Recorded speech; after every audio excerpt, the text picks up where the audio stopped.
Corona काल में मौत का सिलसिला जारी है। 11 अगस्त शाम 5 बजे 70 वर्षीय राहत इंदौरी जी ने अंतिम सांस ली। रोज वही एक कोशिश, जिंदा रहने की,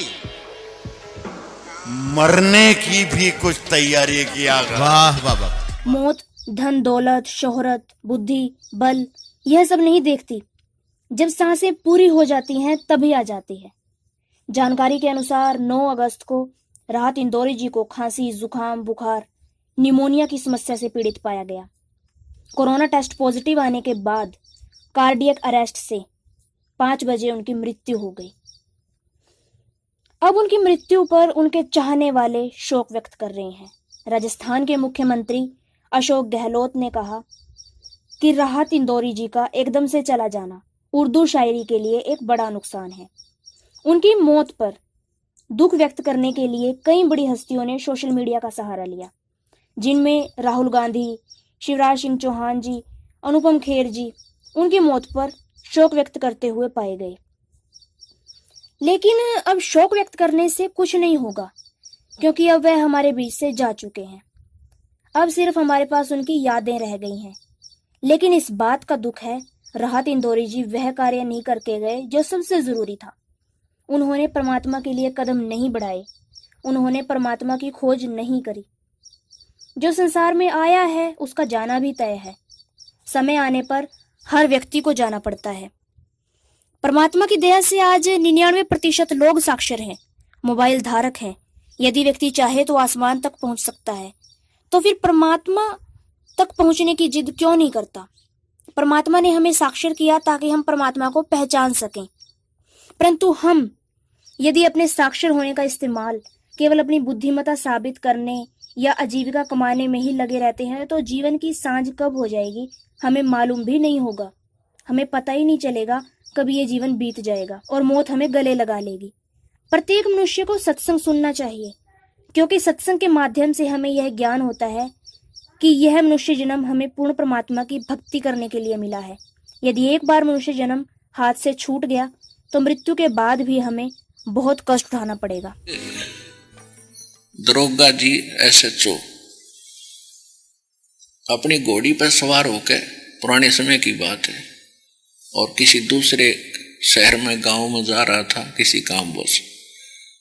उसमें किसान रेट चला रहा था, बैलों से चलता है हर हट। उसमें कोल्लू सा होता है और उसके ऊपर एक चैन बनाई जाती है। उसके बाल्टियां फिट करके कुएं से पानी निकालती है, भर भर के आती है, बाहर नाली में डलती है। वो खेतों में सिंचाई होती थी पहले पुराने समय में, और बैलों से चलाया जाता था। और वो लंबी एक पार्ट हुआ करती, लंबी लकड़ सा, उसको उस कोल्लू से फंसा कर बैलों के पीछे जुए में डाल बांधा जाता था। तो वो चलता था। जब उसमें कुछ तो उन पत्तियों का शोर जो बाल्टी बना रखी थी, कुछ उस घूमने से उस लोहे के उस पाटकार कोल्लू का जो है ना शोर, वो चूं चर यूं करते चलिया करते। अब रेहट चला रहा था किसान, पानी बाहर आ रहा था। सचो दरोगा जी को भी प्यास लग रही थी और घोड़ी प्यासी थी। दरोगा जी ने सोचा यहाँ पानी पिलाते हैं। जब वो निकट लेकर आया तो वह घोड़ी उस शोर से डर कर दूर भागी, बिदक की, चूं चूं चूं चूं। SHO ने कहा कि किसान ये शोर बंद कर, ये चूं चूं बंद कर। उसने बैल रोक दिए, वह चूं चूं बंद होगी, पानी भी बंद हो गया। और पानी जो आगे गया था वो खेतों में पी लिया, थोड़ा बहुत पड़ा। तो उसने कहा, फिर घोड़ी निकट लाकर वो कहने लगा कि पानी निकाल। उसने फिर वो बैल स्टार्ट कर दिए, वो फिर चर्र चूं हुई, घोड़ी फिर बाज गई, एक किला जाकर डटी। अब उसने कहा दरोगा न रे चूं चूं बंद कर। उन्हें फिर बैल रोक दिए, अगले कर दी चूं चूं बंद। वो निकट आए, इतना पानी पाया ना, पानी निकाल। पानी तो चूं चूं तो निकला। वो फिर चला हुआ, फिर भागी। किसान बोला पीना हो तो पी लो, इस चूं चूं में पीना पड़ेगा ना, दोनों मरोगे। इस चूं चूं में पी लो, पीना होता है, क्योंकि पानी भी सब निकलेगा। तो पुण्यात्माओं, ये हमारे न्यू ये करना है वो करना है, भक्ति फिर कब करेंगे, ये है ये तो चले गए। इस चूचू में ही ये पीना है तो पी लो, नहीं तो जीवन नाश हो जाएगा। लूट सको तो लूट लो, ये राम नाम की लूटी, पीछे फिर पछताओगे भाई प्राण जहांगे छूटे। नहीं भरोसा देही का ये विनस जावे चनमाही, श्वास उश्वास में नाम जपो भाई और ये तन कछु नाही। श्वास उश्वास में नाम जपो व्यर्था श्वास मत खो, ना जाने इस श्वास को हो आवण हो कि न हो। जिव्या तो वाहे भली भाई जो रटे हरि नाम, नहीं तो काट के फेंक दियो ये मुख में बोलो ना चाम। अब देखो पुण्यात्मा मनुष्य जीवन की कितना महत्व बताया भगवान ने। और ये जीवा तो कहते हैं, वैसे तो जीवा का बहुत बड़ा योगदान है हमारे शरीर में, बॉडी में, लेकिन इसका विशेष काम है भगवान की चर्चा करना, अच्छे शब्द बोलना, परमात्मा के गुणगान करने के लिए ये जीवा दी है। जीवा तो गधे के भी है, जीवा तो कुत्ते के भी है, जीवा पशु पक्षी यानी बैल के भी है, भैंस के भी है, लेकिन वो बोल तो नहीं सकते। तो इस जीवा का आपके लिए विशेष इसलिए बताया परमात्मा ने उपयोग इसका कि भगवान की भक्ति करें। कहते नहीं तो आप क्या करते हो कि इस जीवा का दुरुपयोग करते हो, किसी को कुशब्द बोल देते हो, और तगड़ा व्यक्ति है, बलवान व्यक्ति है, और एक निर्बल व्यक्ति को कोई ऐसी घटिया बात कह देता है। अब वो ना तो लड़ सकता उसके साथ, ना उसका कोई मुकाबला कर सकता, तो वो बैठ कर रोया करे। तो कहते हैं आपने उसका जख्म कर दिया इस जीव रूपी तलवार से।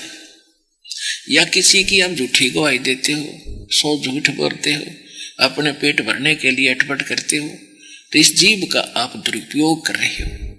इसका सदुपयोग है भगवान की भक्ति करे और सब तो मृदु बोले, मीठा बोले, प्यार से रहे, किसी की आत्मा ना दुखे। क्योंकि जब आपको डर होगा तभी आप में ये गुण आवेंगे, और डर होगा ज्ञान से। जैसे बालक है, अनजान बच्चा है, बिजली के तार न पकड़ ले जिसमें बिजली होती है, स्पार्किंग कर रहा होता है, और जब वो शाना होगा तो उसे डर बन गया कि ना ये तो खतरनाक चीज है, तो उसे अवश्य डरेगा, निकट भी नहीं जाएगा। तो इसी प्रकार इस ज्ञान से आप इतने शाने हो जाओगे, फिर ये गलती नहीं करोगे। जैसे कोई जहर रखा किसी बोतल में और बालक तो पी जाओ मुंह ला के, उसको पता नहीं, और आपको पता लग गया कि इसमें विष है, तो निकट भी ना जाओ, औरों ने भी कहोगे ना हाथ ना लगाओ, इसको दूर रख दो उठा के। तो उसके लिए जब ज्ञान हो जाएगा तब आप कैसे महसूस करोगे? जैसे किरका जहर का रंग होरी हो, कहो कौन तिस खावे राम रंग होरी हो। आज तो आंख मीच के अंधे हो गया समाज, लूट लो, रिश्वत ले लो, फलाना कर लो, जोड़ दो बैंक। कहते जहर खा रहे हो, विष खा रहे हो आप। और जब तुम्हें पता चलेगा कि ये विष है, जैसे किरका जहर का रंग होरी हो, और कहो कौन तिस खावे राम रंग होरी हो। एक जहर का कण पड़ा और अपना पता मेज पर जहर का कण है, कहते कौन हाथ लावे, और तुम खाओ किलो किलो, यो तो एक कण खतरनाक है। तो उस समय आपको एक नया पैसा भी वो विष का कण दिखाई देगा। किसी से लेना, बिना ज्ञान का लदते जा रहे हो दूसरों के पाप सर पर धर के, और लदते जाओगे यहाँ से मालगाड़ी भर के पापों की। असंख्य जन्मों में भी पूरे ना होंगे ये भोग के, कहते गधे बनोगे, किसी की भैंस बनोगे, किसी का बैल बनोगे, और ना चलोगे तो लठ खाओगे। अपने आत्मा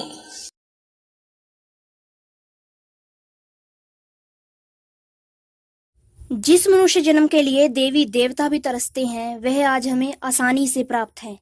लेकिन आज हम लोग इस मनुष्य जन्म की कीमत नहीं समझ रहे। लेकिन मृत्यु के पश्चात जब हम धर्मराज के दरबार में खड़े होंगे, या नरक की यातना भोग रहे होंगे, 84 लाख योनियों में डाल दिए जाएंगे, कुत्ते गधे की योनि भुगत रहे होंगे, फिर शायद हमें समझ में आएगा कि मनुष्य जन्म की कीमत क्या थी। इस मनुष्य जीवन की कहानी के हम पात्र हैं, सूत्रधार परमात्मा है। इस समय धरती से बिना सतभक्ति किए जाने वाले दुर्भाग्यपूर्ण प्राणी की श्रेणी में न आकर सौभाग्यशाली बने और तत्वदर्शी संत द्वारा दी जा रही सतभक्ति से अपना कल्याण करवाएं, जीवन के मूल उद्देश्य को समझने की कोशिश करें।